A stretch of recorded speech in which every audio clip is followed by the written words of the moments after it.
¿Cómo se preparó el 9 de abril de 1948? ¿Quién lo preparó?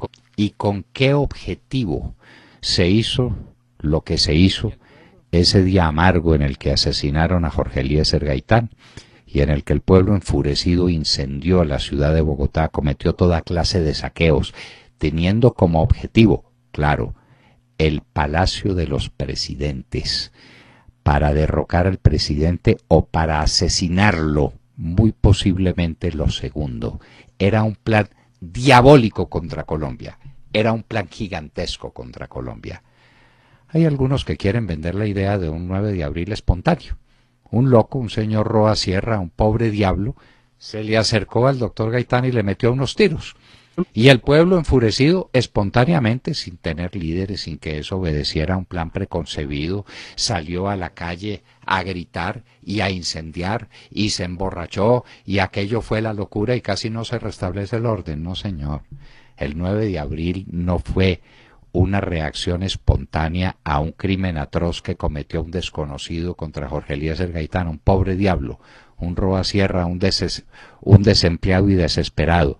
Esto fue un plan largamente estudiado desde la Europa comunista. El comunismo internacional, estábamos en la época de la Guerra Fría, esto no se puede olvidar. Acababa de pasar la Segunda Guerra Mundial y Rusia quería ser una potencia mundial. Y entonces vino la Guerra Fría y el plan de expansión comunista sobre el mundo. ¿Qué objetivo mejor que América, que metérsele al patio de atrás de los Estados Unidos? Y en América, ¿dónde había que pegar? En el sitio neurálgico. Colombia sigue siendo, como lo era entonces, el punto neurálgico del comunismo internacional. Había que tomarse a Colombia. En Colombia se celebraba nada menos que la Conferencia Panamericana, donde nació la Organización de Estados Americanos. Aquí estaban los representantes de los Estados Unidos, representantes de todos los países latinoamericanos. La OEA iba a tener nacimiento. ¿Qué momento más propicio que para hacer una verdadera revuelta, una gigantesca revuelta, que desembocara en el asesinato del presidente Mariano Ospina Pérez, y para derrocarlo y para poner en su lugar un gobierno comunista o simpatizante con el comunismo? Había que entregar a Colombia en las manos del comunismo. Ese plan europeo tenía que tener la concreción, o debía concretarse, en unas personas que hicieran el trabajo sucio. ¿A quiénes se encontró? A unos jóvenes comunistas cubanos que vinieran a Colombia a sabotear la Conferencia Panamericana y a abrir los grifos por donde corriera sangre de colombianos en grandes cantidades, a raudales. Esos jóvenes estaban comandados por un personaje muy audaz, matón, ya tenía una muerte a sus espaldas, que no se había declarado comunista, pero que lo era, como el tiempo lo demostraría. Fidel Castro Ruiz, que vino con unos compañeros, dizque a una reunión de estudiantes. ¡Mentira! Vino a sabotear la Conferencia Panamericana. Él mismo lo dijo en unas declaraciones para Yamid Amad en Caracol, declaraciones que se perdieron. Nadie tiene la grabación completa de esa entrevista con Fidel Castro, donde está prácticamente el reconocimiento de que ellos fueron los asesinos de Gaitán. Esa entrevista se perdió. Si alguien la tiene, le agradecemos porque es un documento precioso. Caracol curiosamente dice que no lo tiene, nadie lo tiene. La entrevista de Yamid Amad a Fidel Castro con motivo de los 50 años de la celebración, de los 50 años del 9 de abril, es decir, 1998. Pues bien, vino Fidel Castro, vinieron sus compañeros, había que sabotear la Conferencia Panamericana. ¿Cómo lo iban a hacer? ¿Cuál era la acción directa que esos jóvenes cubanos, que eran los representantes del comunismo internacional y el enlace del comunismo internacional, iban a sabotear la Conferencia Panamericana? Objetivo elemental. Un líder popular como Jorge Eliezer Gaitán, que no era comunista, habrá que decirlo una vez más, que no le gustaba el comunismo, que era enemigo del comunismo, pero que tenía una ascendencia popular inmensa. Un líder popular como tal vez no ha habido otro ni habrá otro en Colombia. Un hombre que era capaz de hacer marchas con teas encendidas, marchas en perfecto silencio, guardando un orden cuasi militar. Gaitán había estado en la época de Mussolini y del fascismo italiano y sabía lo que era la disciplina popular y la imponía. Tenía el carácter, la ascendencia, la cercanía con el pueblo que le permitía hacer estas cosas. Gaitán, pues, era el objetivo. Había que asesinar a Jorge Eliezer Gaitán. Y una vez que ello se cumpliera, ¿qué se seguía? Revuelta en todo el país.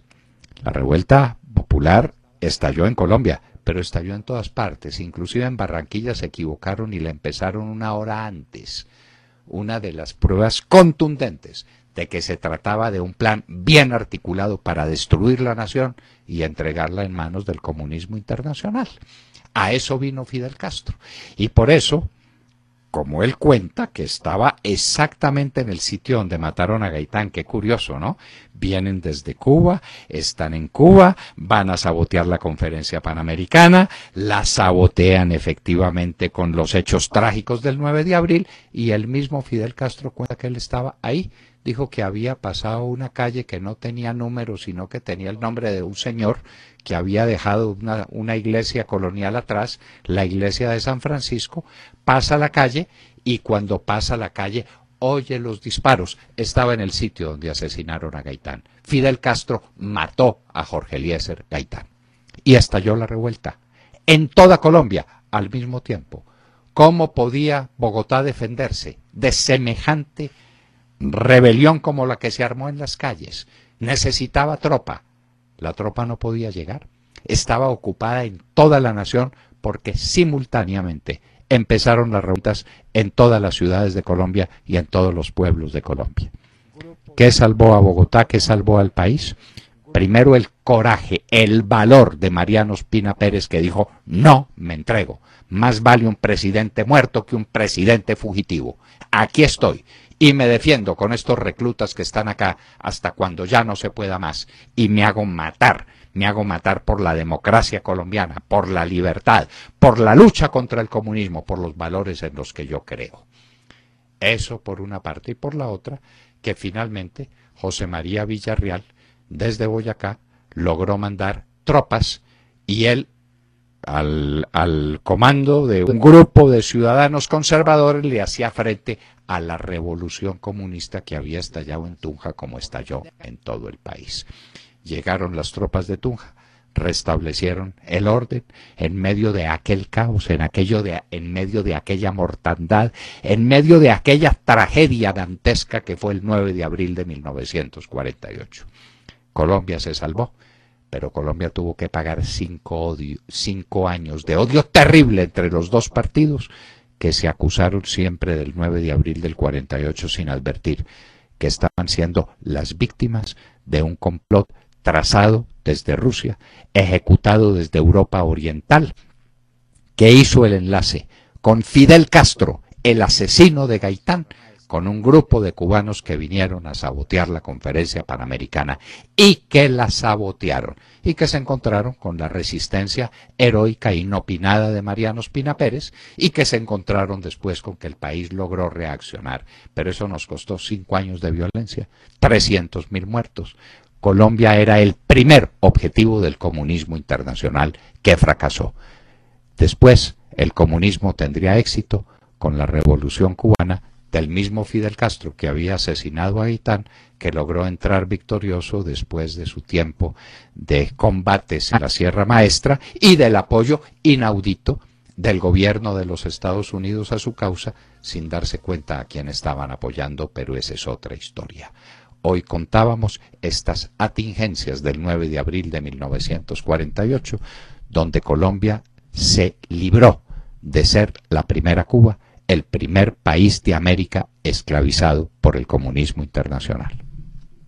Escuchaban hoy en la historia, en la hora de la verdad, en Radio Red a las 9 de la mañana, 5 minutos.